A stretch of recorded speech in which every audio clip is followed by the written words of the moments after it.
février 1994, le gouvernement des États-Unis adopta une réglementation imposant des normes précises quant à la qualité de l'essence vendue aux États-Unis. Son objectif était de protéger l'environnement. Des pays producteurs de pétrole, en particulier le Venezuela et le Brésil, protestèrent. Ils dirent que cette réglementation les désavantageait. L'affaire était particulièrement importante pour le Venezuela. 2/3 des exportations d'essence du Venezuela étaient concentrées sur le marché des États-Unis. Le cas suscita des tensions et des controverses. Il impliqua les représentants de l'industrie, les spécialistes du commerce et les écologistes. Le contexte politique était assez difficile. La solution ne fut pas aisée, mais à la fin, presque tout le monde fut satisfait. Ce cas a été résolu à l'Organisation mondiale du commerce. Nous allons voir comment des différends commerciaux potentiellement dangereux peuvent trouver une issue pacifique à l'Organisation mondiale du commerce.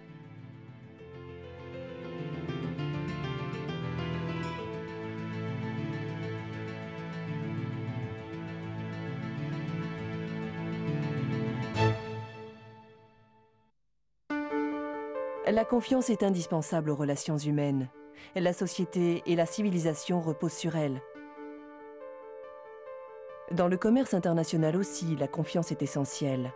Confiance dans ce qui est négocié, convenu, signé. Les gouvernements ont établi, dans le cadre de l'Organisation mondiale du commerce, des règles pour régir le commerce international. Ces règles ont été ratifiées par les parlements des gouvernements membres qui représentent la population. Mais parfois la mise en œuvre ou l'interprétation de ces règles suscite des différends. Ce ne sont pas de simples querelles juridiques.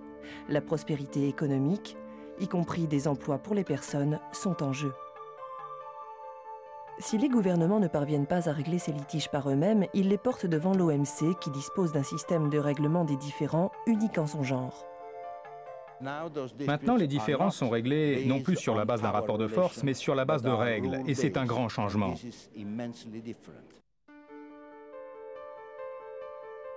Le système de règlement des différends est l'une des pierres angulaires de l'OMC. Il ne sert pas seulement à prononcer des jugements, c'est aussi un moyen de conciliation. Plusieurs affaires récentes qui ont eu un certain retentissement ont mis en relief le caractère de plus en plus complexe et politique des différends commerciaux.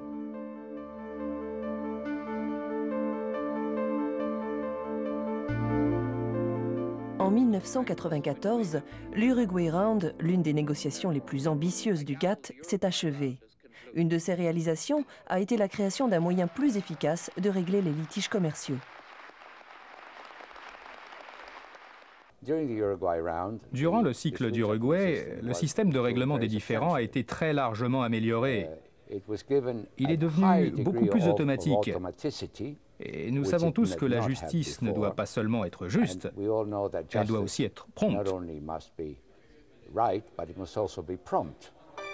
L'Uruguay Round a aussi élaboré des règles internationales dans de nouveaux domaines, tels que le commerce des services et la protection des droits de propriété intellectuelle. Les anciennes disciplines ont été renforcées et les marchés davantage ouverts. Le succès de ces négociations a abouti à la création de l'Organisation mondiale du commerce en 1995. Elle a remplacé le GATT. De nombreux pays avaient dit « Nous serions d'accord pour ouvrir davantage nos marchés, oui, nous sommes vraiment prêts à le faire, et nous voulons que les autres le fassent aussi, mais seulement à condition qu'un organe efficace soit créé et qu'il y ait un mécanisme efficace de règlement. » Je pense que nous avons maintenant cela à l'OMC.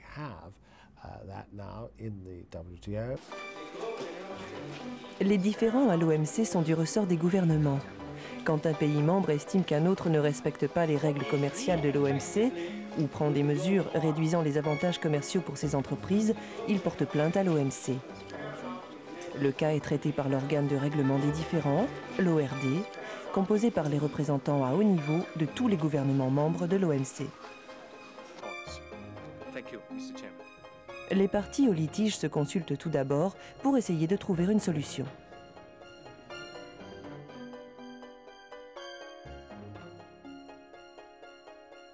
Si les consultations échouent après 60 jours, le gouvernement plaignant peut demander l'institution d'un groupe spécial d'experts indépendants pour examiner son cas. L'examen par le groupe spécial donne lieu à un rapport contenant des recommandations. Les parties peuvent faire appel des conclusions du groupe spécial devant l'organe d'appel. L'ORD adopte le rapport du groupe spécial et celui de l'organe d'appel en cas d'appel. Lorsqu'une violation d'une règle de l'OMC est constatée, l'ORD recommande à la partie défendante de se conformer à la loi de l'OMC. S'il ne le fait pas, l'ORD peut autoriser des sanctions commerciales à la demande de la partie plaignante.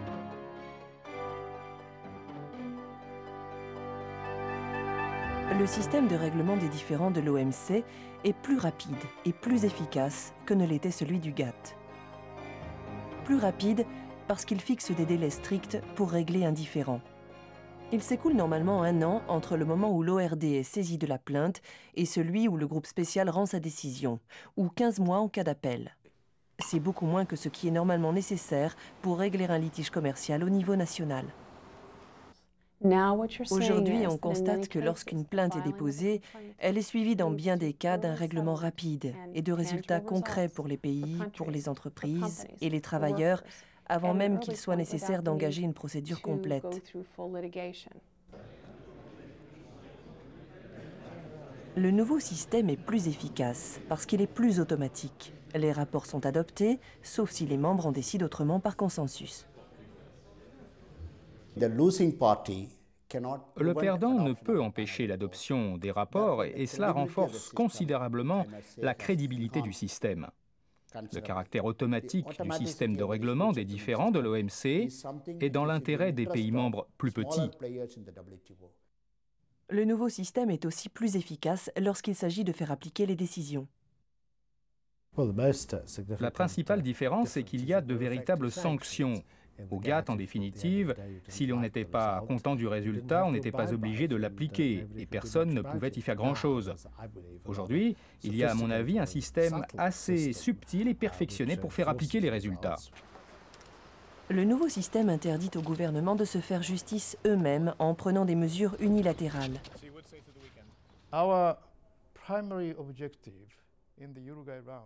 Notre objectif principal dans ce domaine particulier au cours du cycle d'Uruguay était de créer un mécanisme dans lequel aucune mesure unilatérale ne serait autorisée pour résoudre un différend commercial. Et d'après ce qu'on a constaté au cours des dernières années, je pense que cet engagement a été observé de bonne foi dans la majorité des cas.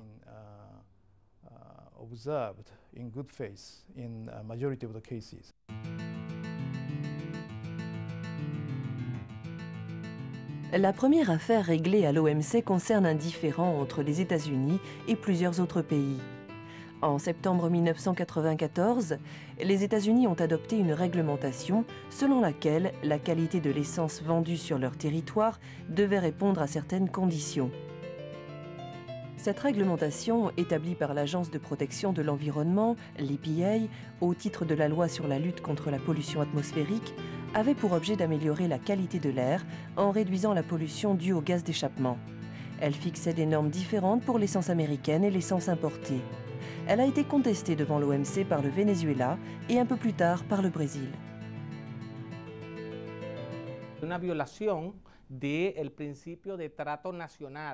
Il y avait une violation du principe du traitement national de l'article 3, qui prévoit que les marchandises importées, dans ce cas l'essence, lorsqu'elles sont sur le marché intérieur d'un pays membre, les États-Unis en l'occurrence, ne peuvent être soumises à un traitement moins favorable que l'essence produite dans le pays importateur. Nous avons fait valoir que l'essence du Venezuela, et de façon plus générale l'essence importée, étaient soumises à des contrôles et à des normes beaucoup plus strictes que ceux appliqués à l'essence produite aux États-Unis.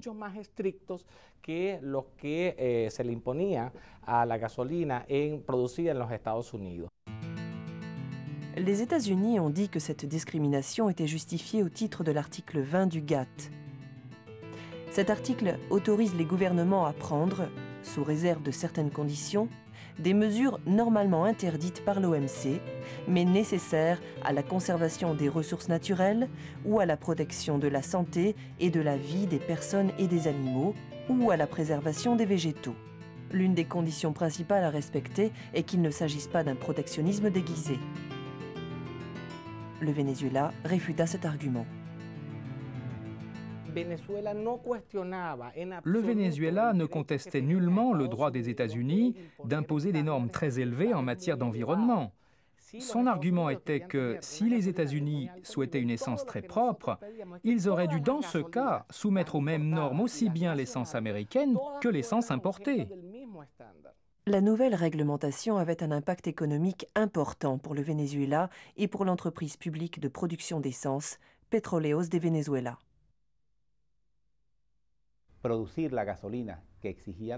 Produire l'essence exigée par les États-Unis revenait beaucoup plus cher pour le Venezuela que s'il avait pu appliquer les mêmes normes que les producteurs américains. Au total, cela représentait environ 40 millions de dollars pour les 3 premières années.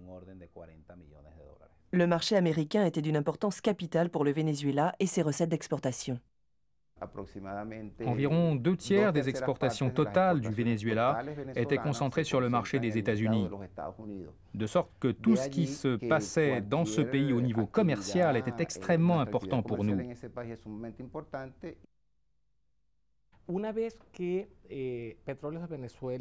Lorsque Petróleos de Venezuela s'est rendu compte que les aspects discriminatoires du régime américain applicable à l'essence ne seraient pas modifiés par les États-Unis, la compagnie a décidé de consulter le gouvernement pour évaluer la possibilité de porter l'affaire devant l'OMC. C'était possible. Une procédure a donc été engagée, au cours de laquelle la mission du Venezuela à Genève a demandé des consultations formelles avec la délégation des États-Unis. Elles ont eu lieu à Washington. Ces consultations n'ont pas donné de résultat. Il ne restait donc pas d'autre recours au Venezuela que de demander à l'OMC d'établir un groupe spécial.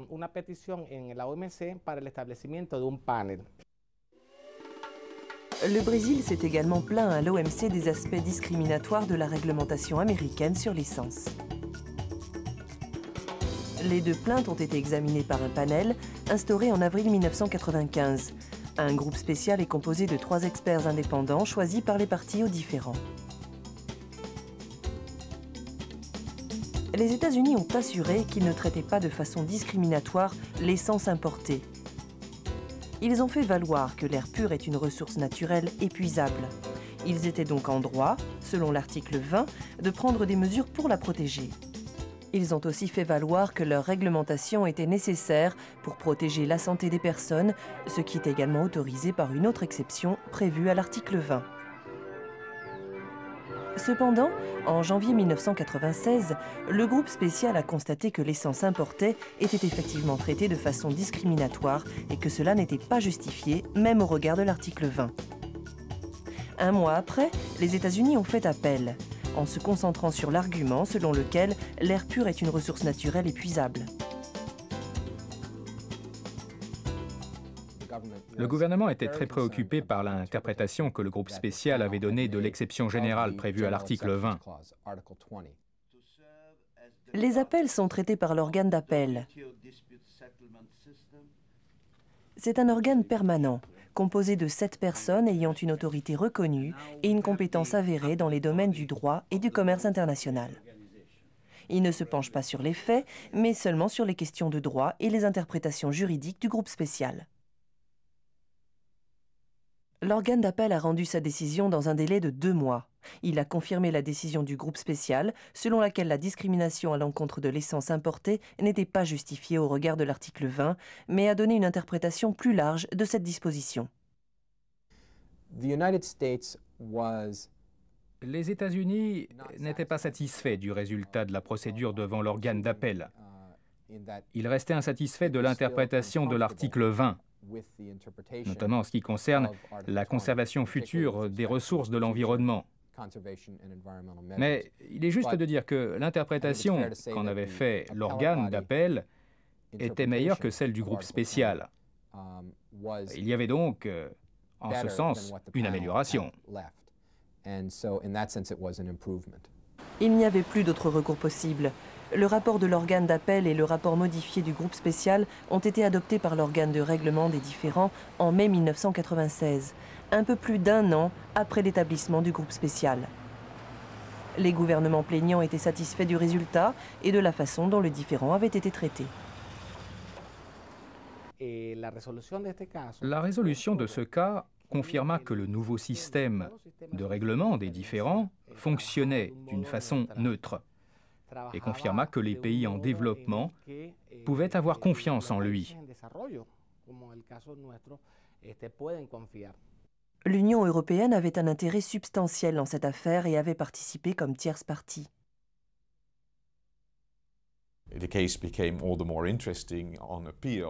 L'affaire a pris une tournure encore plus intéressante en appel, lorsqu'il est apparu que l'organe d'appel avait un point de vue légèrement différent sur la question, sur les exceptions prévues dans le GATT, et a légèrement modifié les conclusions du groupe spécial. Nous avons été très satisfaits de la manière dont il l'a fait et de la fermeté avec laquelle il a fondé ses décisions sur les principes du droit international et de l'interprétation des traités. Ce n'était pas terminé, et les États-Unis devaient appliquer les conclusions. Ils devaient changer leur réglementation. Ils discutèrent avec le Venezuela et le Brésil combien de temps cela prendrait. Il fallait prendre des dispositions réglementaires aux États-Unis, c'est-à-dire aviser le public des nouvelles règles proposées, recueillir ses observations, avoir une audition publique, si elle était demandée, puis publier la réglementation définitive. Tout cela allait prendre du temps. Le contexte politique était assez difficile. Pourtant, nous avons pu négocier avec les divers intéressés, les associations écologistes, l'EPA elle-même, les instances gouvernementales chargées de la réglementation relative à l'environnement et nos partenaires commerciaux à l'étranger.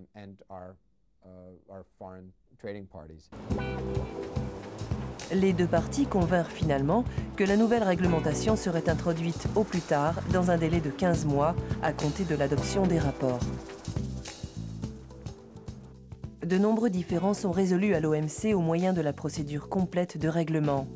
Mais souvent aussi, ils peuvent l'être plus précocement, par conciliation. Les véritables succès restent ceux qui résultent de négociations, de solutions mutuellement convenues. Et c'est exactement ainsi que cela doit être.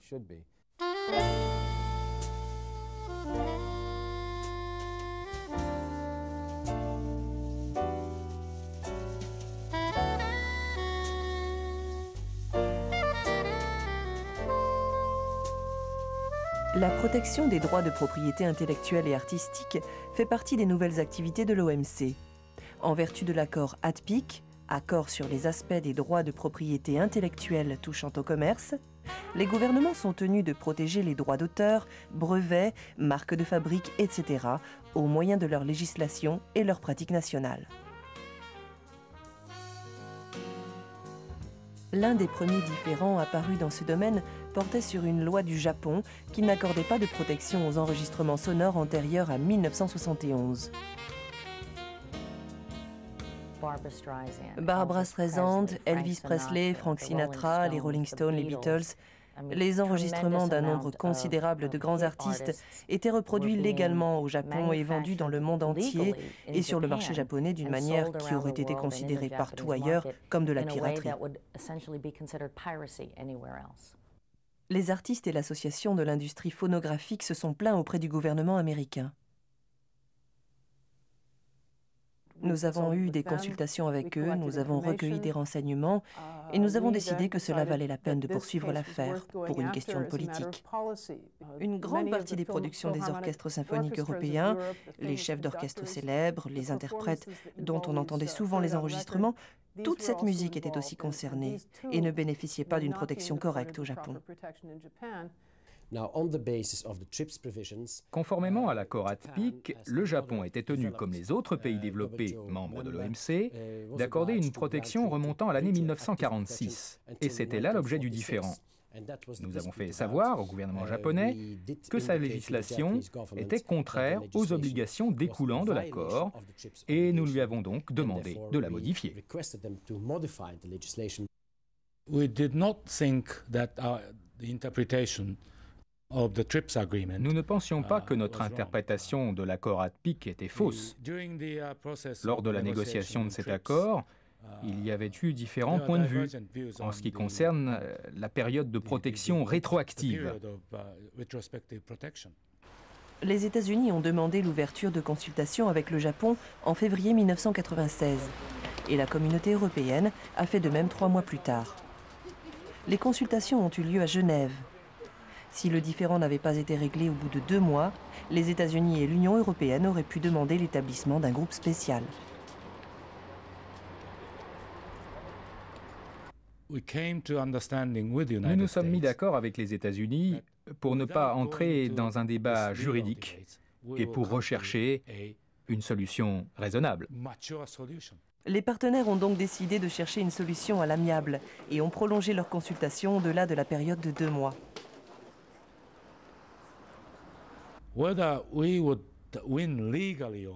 La véritable question n'était pas de savoir si nous l'emporterions ou non du point de vue juridique. Pour un pays comme le Japon, ayant une immense économie, une immense industrie de la culture et des exportations considérables de produits culturels, était-il juste de se quereller pour des arguments juridiques? Nous avons donc modifié notre régime pour des raisons de politique.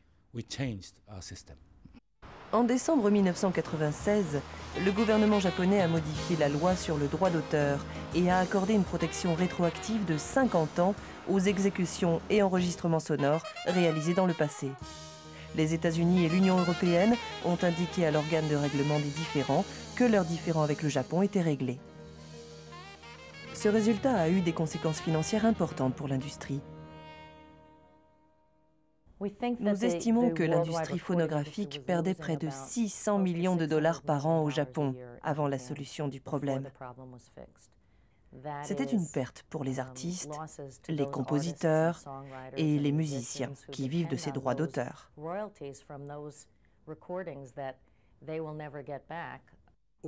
Les producteurs européens de phonogrammes perdaient plus de 100 millions d'euros par an. Les résultats ont été encore plus vastes.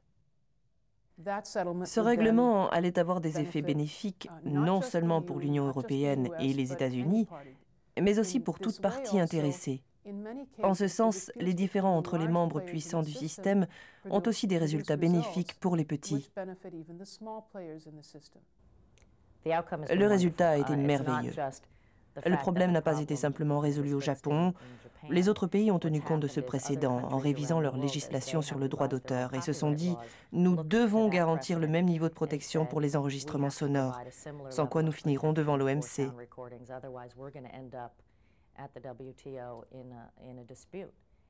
Ce précédent a donc eu des effets considérables sur les enregistrements sonores dans le monde entier.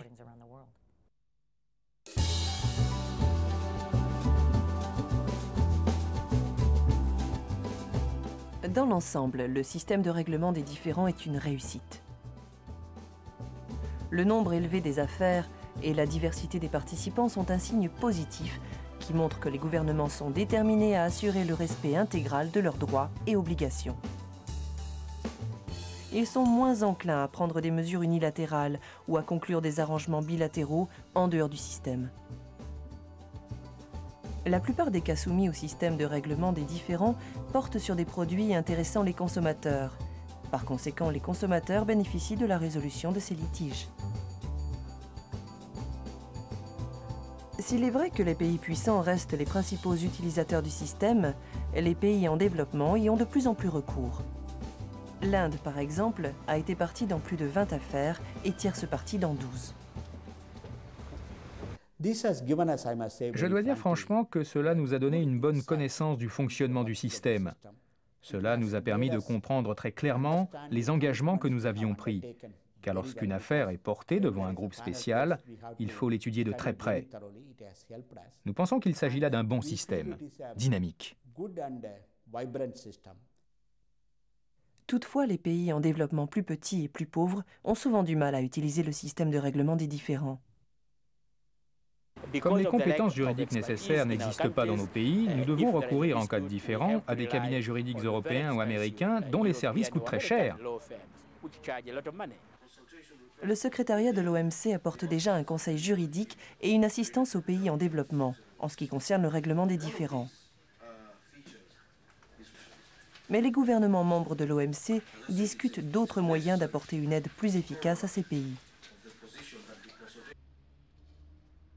En raison même de son succès, le système de règlement des différends impose une lourde charge de travail aux délégations, d'où proviennent la plupart des membres des groupes spéciaux, aux membres de l'organe d'appel et au secrétariat de l'OMC lui-même. Depuis 1995, plus de 170 affaires ont été portées devant le système de règlement des différends. Les 2/5 environ ont été réglés. Un autre 5e est en cours de traitement par un groupe spécial ou l'organe d'appel. Le reste en est au stade des consultations. Le premier défi est l'augmentation très rapide du nombre d'affaires portées devant le système de règlement des différends. Et le second défi est qu'il faut trouver comment faire face à l'expansion qualitative des affaires. Les différends portés devant le système sont de plus en plus complexes.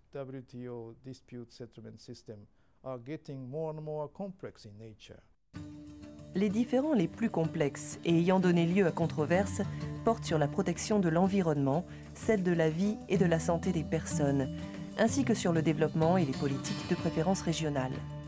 Plusieurs de ces affaires ont fait les gros titres des journaux. Une concerne les importations de bananes, une autre porte sur l'interdiction des hormones pour l'alimentation des bœufs. Une autre encore concerne la protection des tortues de mer mises en danger par la pêche aux crevettes. Toutes ces affaires illustrent les difficultés politiques qui surgissent lorsque le commerce interagit avec des questions plus larges. Dans certains cas, il a été difficile de trouver une solution. Le système a été critiqué par les organisations non gouvernementales qui veulent présenter leur point de vue devant les groupes spéciaux et l'organe d'appel lorsque ceux-ci examinent des questions qui revêtent un intérêt pour elles. Avoir une diversité de points de vue et une multiplicité des perspectives renforcerait réellement le processus de décision et quel que soit le résultat, lui donnerait plus de sérieux et d'autorité. Mais de nombreux membres de l'OMC ne voient pas d'un bon œil une intervention directe des ONG dans la procédure. Ils font valoir que l'OMC est une organisation intergouvernementale. Les gouvernements sont responsables des engagements qu'ils ont pris et le système de règlement des différends est, par nature, à la fois juridique et diplomatique.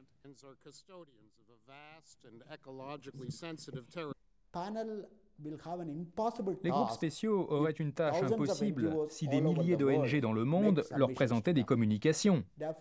Nous considérons donc que les dispositions actuelles offrent un juste équilibre. Il appartient aux groupes spéciaux de décider s'ils souhaitent ou non consulter des experts à l'extérieur. Le système de règlement des différends va-t-il continuer à évoluer ? Divers groupes dans le monde se sont plaints que le système est trop secret.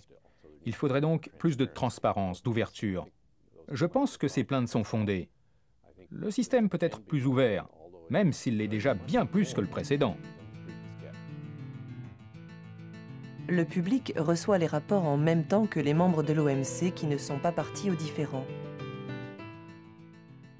Mais les règles sur le règlement des différends prévoient que les parties peuvent, si elles le souhaitent, révéler plus tôt leurs arguments aux autres membres et au public.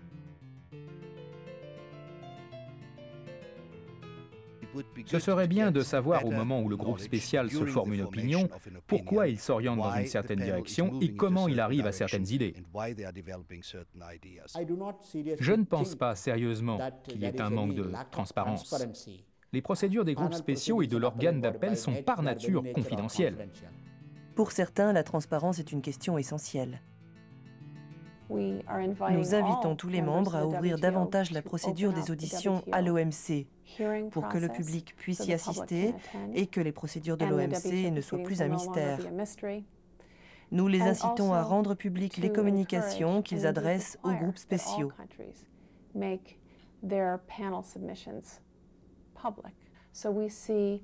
Nous considérons qu'un système de règlement des différends efficace et transparent est essentiel pour que le public soutienne davantage l'OMC elle-même.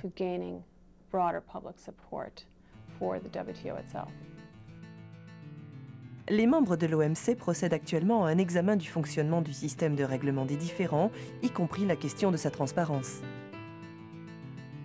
L'OMC a dû relever de multiples défis et elle a joué un rôle essentiel dans le règlement de nombreux différends commerciaux. Le système de règlement des différends continuera à évoluer. La bonne foi, le dialogue et le consensus demeureront les valeurs fondamentales pour la résolution des litiges et elles continueront d'être à la base du système de l'OMC,